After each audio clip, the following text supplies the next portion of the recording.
Hey, what's up Pokemon trainers? It's Krishna, back at it with another Pokemon Go PvP video. So in this particular video, I'm just going to continue on showcasing Sunny Cherrim. From my previous video as well, where I ran Sunny Cherrim along with Whiscash and Registeel. Obviously, I'm going to be running it with the Registeel Azumarill core this time.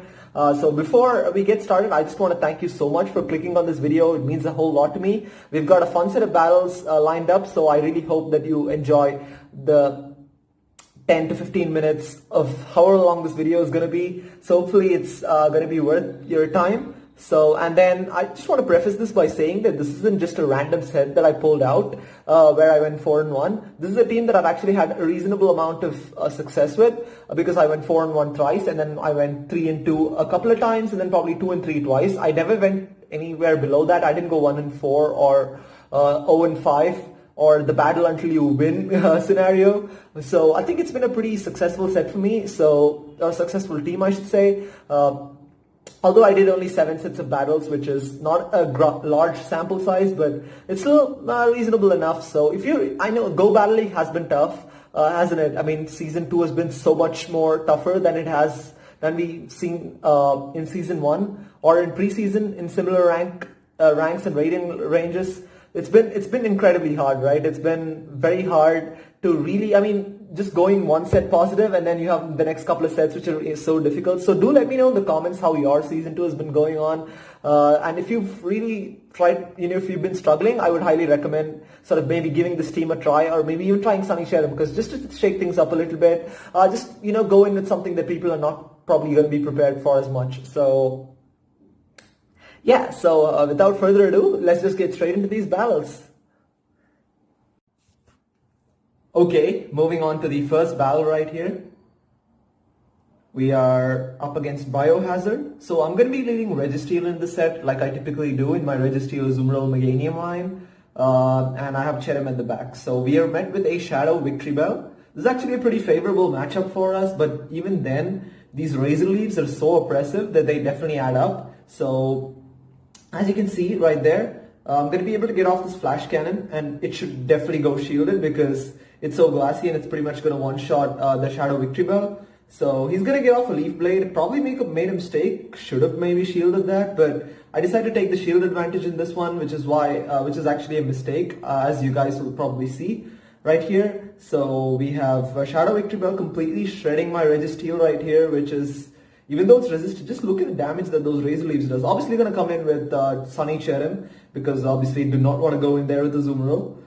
Just not going to shield this Leaf Blade either. This is actually a very poor play from my part, but because at this point they switch out, and I was too late to switch out, and my Sunny Cherrim has already taken a lot of damage. At this point I'm thinking of over farming, but these charms are absolutely shredding my Azumarill.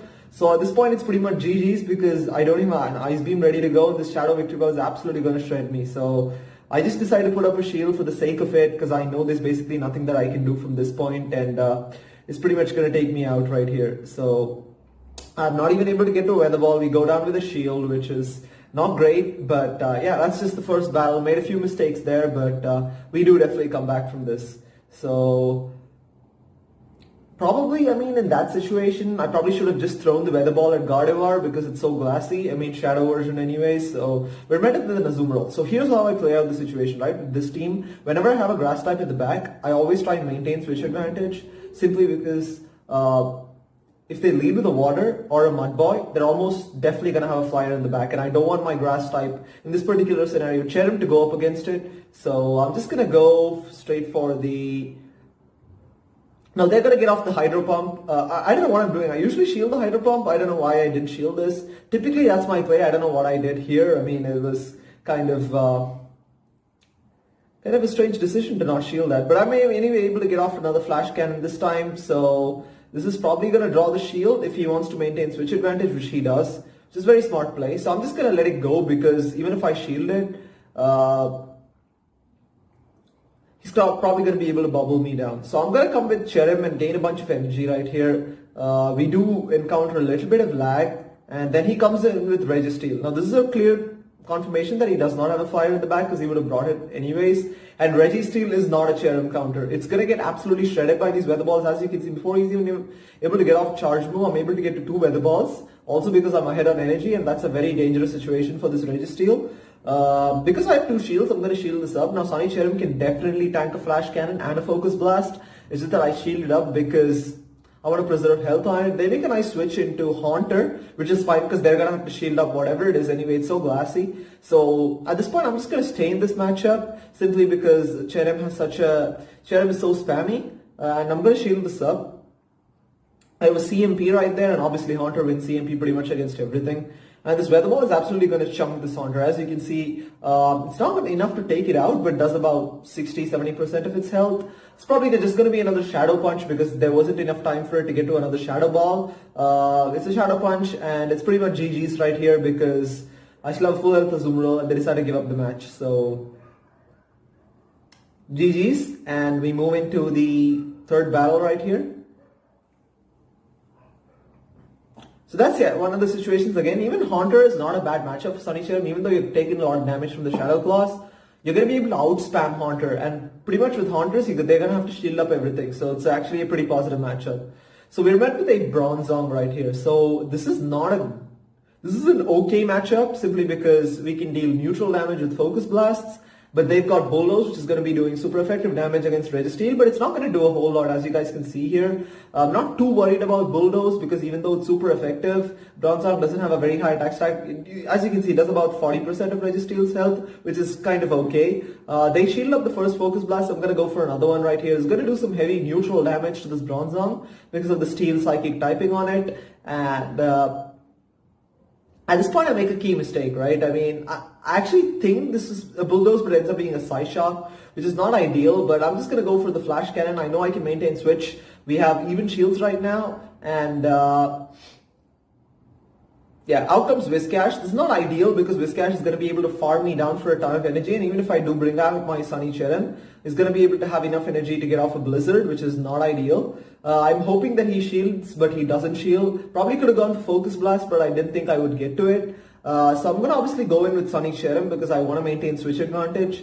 I mean, they probably have a flyer in the back. So, I mean, I already have switch advantage and I want my Cherrim lined up against this Whiscash. It's obviously going to be a Blizzard right here. They don't still switch out, so I'm going to go straight for the Weather Ball because even this is going to probably do enough amount of damage for the subsequent couple of Bullet Seeds to take it out. They decide to shield. Go into Skarmory. They almost for sure have a flyer, as I said. And you can see right here. Right? I mean, Sunny Cherrim does a lot of damage even to Skarmory because you're going to be able to deal super effective damage with the Weather Balls. So even before he's able to get off a charge move, I've already gotten off 2 Weather Balls right here. So this is kind of crazy, and I switch into Azumarill to catch the charge move, and it's pretty much GG's right here because Whiscash has very little health, has pretty much very little energy as well. And I still have almost a full health Azumarill, and yeah, they quit out of that matchup because there's no way they could probably come back from that. So GG's again.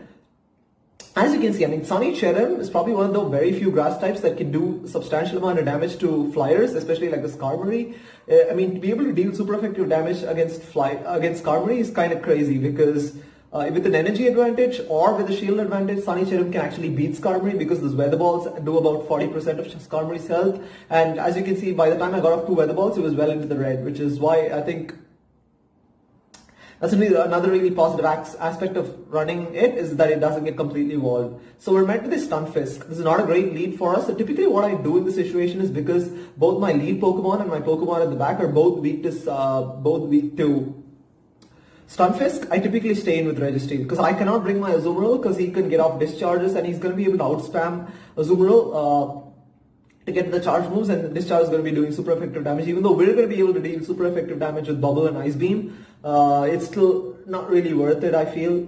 So I'm just going to kind of sack Registeel, try and get off as many charge moves and do as much damage as possible. We got off the Focus Blast. It went, I beg your pardon, went shielded. So I'm going to get off this Flash Cannon right here. This doesn't go shielded, it's fine. I know I couldn't have gotten to a Focus Blast because I wasn't planning on shielding anyways. So at this point, I'm just going to come in with Sunny Cherrim and try and farm a little bit of energy because there's basically nothing that Stunfisk can do against Grass type. Here he makes a critical error of swapping straight into Skarmory. This is again another mistake a lot of people make. I feel like even at the higher levels, I've observed it in a lot of other battles as well. Not just the ones that I've played out, but so many people just give away their hardest counter like this. I mean, they just basically switch lock their Skarmory into my Azumarill, which is not a terrible matchup, but ideally when you know that you have you can line it up against a potential grass type, you wouldn't want to switch out. But in this particular scenario, yeah, Sunny Cherrim has a pretty decent matchup against Skarmory, so it's not going to be able to wall us as much as it would wall other grass types like Meganium, for example. So at this point, I'm just going to go for a Hydro Pump because they've got no more shields, and they make a switch immediately into Shiftry, right? So I make a switch into Cherrim to catch the Leaf Blade.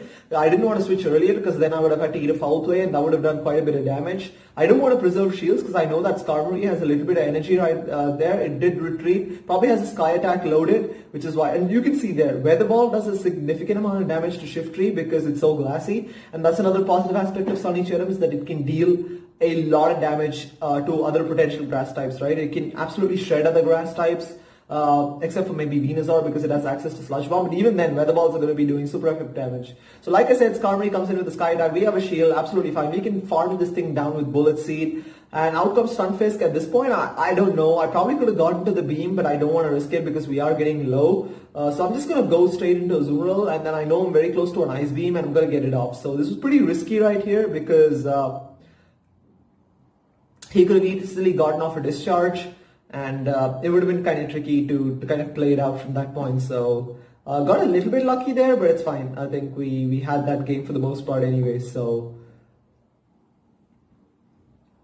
now we have the 5th battle right here.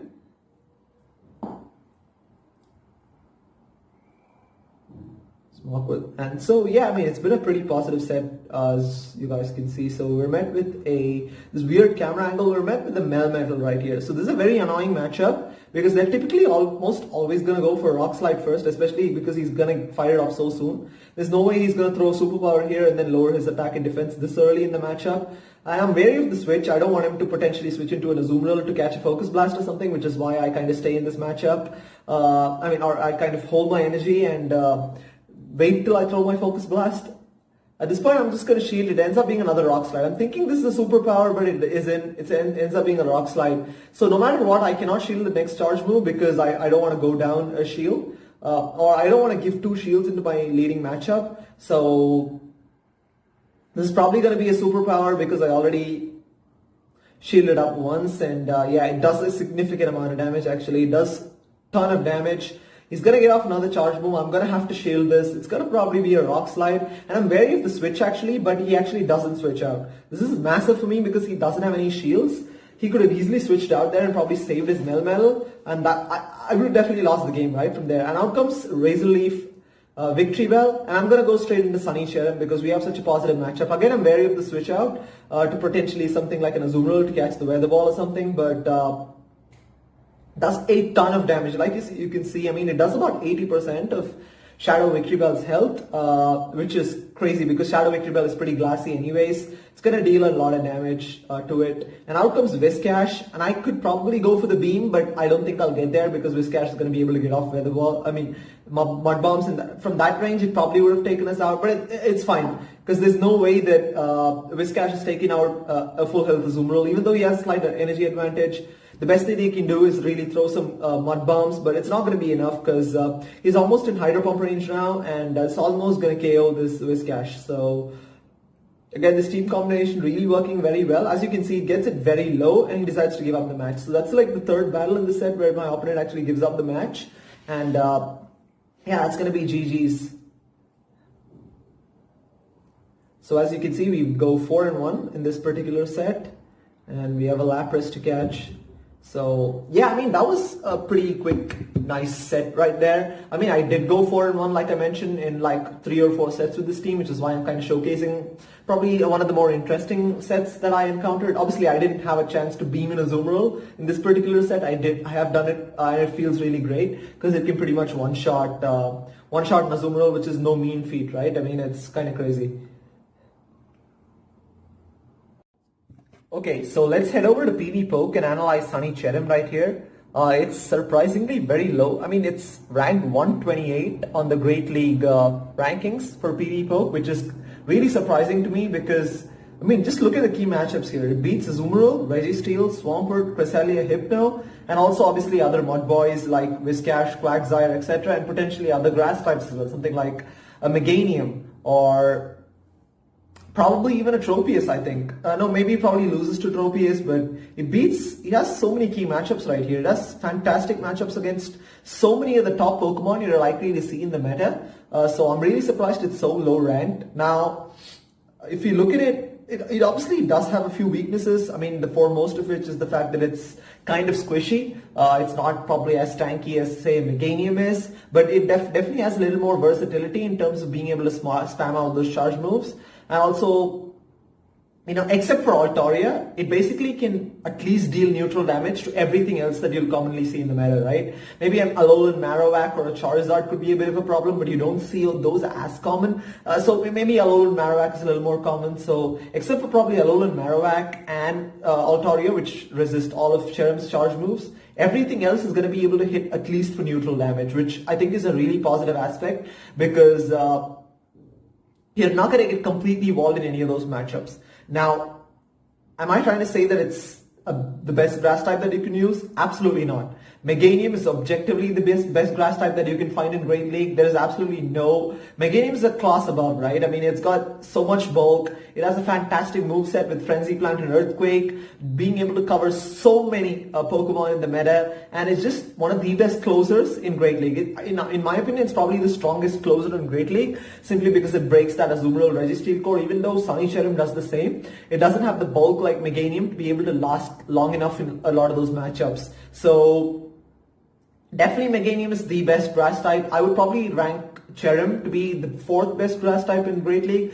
probably after Meganium, Sunny Cherrim, I beg your pardon, after Meganium, Shiftry, Tropius, and then I would put Sunny Cherrim in there. But it certainly got some play, right? It's very unique simply because it being a grass type, being able to have access to fire type moves really covers potentially, more importantly, a couple of its weaknesses like Ice and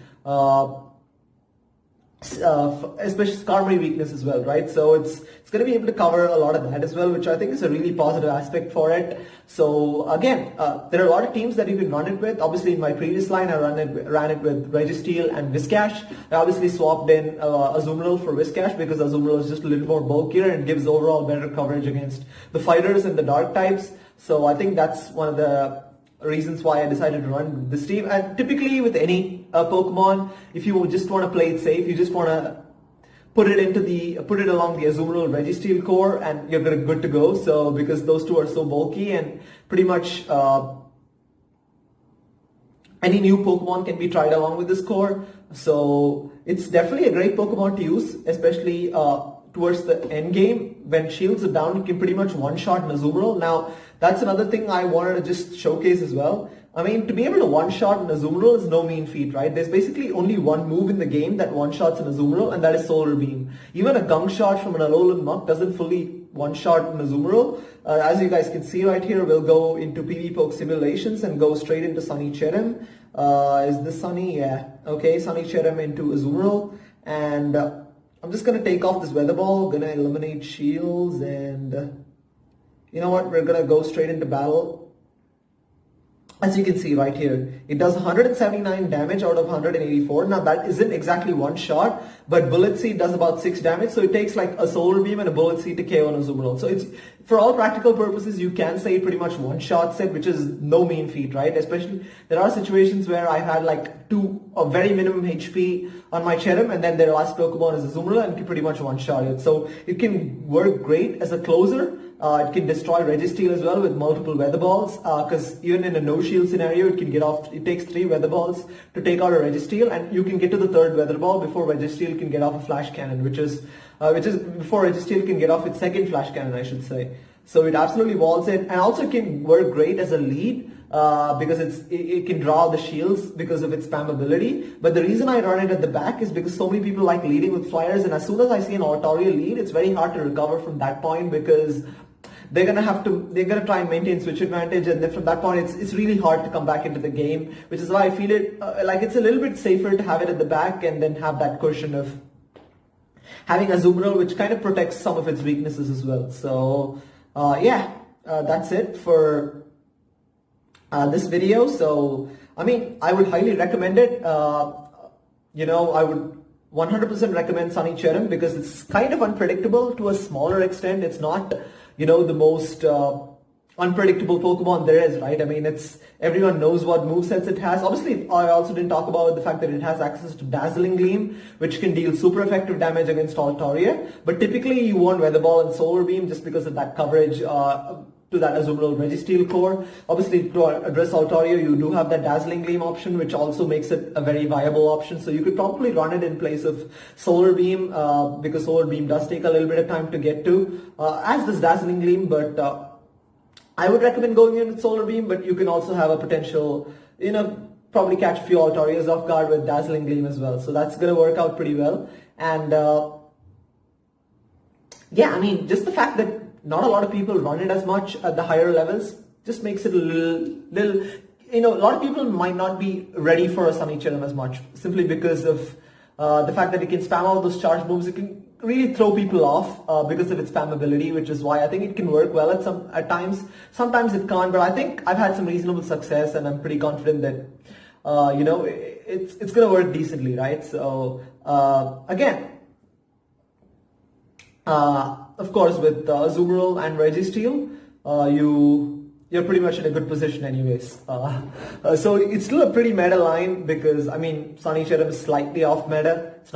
It's borderlining there, and because some people used it, when Bullet Seed first got the buff. They're not probably using it as much now, so it's fine, it's okay, it's all good. But yeah, I mean, so I just want to thank you so much. If you made it this far into the video, I want to thank you so much for watching. And yeah, as far as the audio quality goes, that's one thing I want to address, is because I know it's not great, because I tried recording with my lavalier microphone, didn't work out as well. Probably would, but I promise guys, it's definitely getting better. Like I said, still trying to get better with all the commentaries that I'm doing. Probably I'm rushing it a little too much. I don't know if the video quality and the editing, everything is spot on, because everything is kind of like a little bit iffy, but you got to learn, you live and you learn. And I think I've got to progress in the right direction and make sure that, and I can't be absolutely perfect before uploading, right? So I've got to just hit record before I'm ready. So definitely getting better, guys. Absolutely getting better with each progressing day. And sure enough, slowly but surely, I'll definitely fix the audio issue as well. So hopefully you guys enjoyed this video. If you did, please give it a big thumbs up. If you liked the video, like the video, comment, subscribe, and I'll see you soon.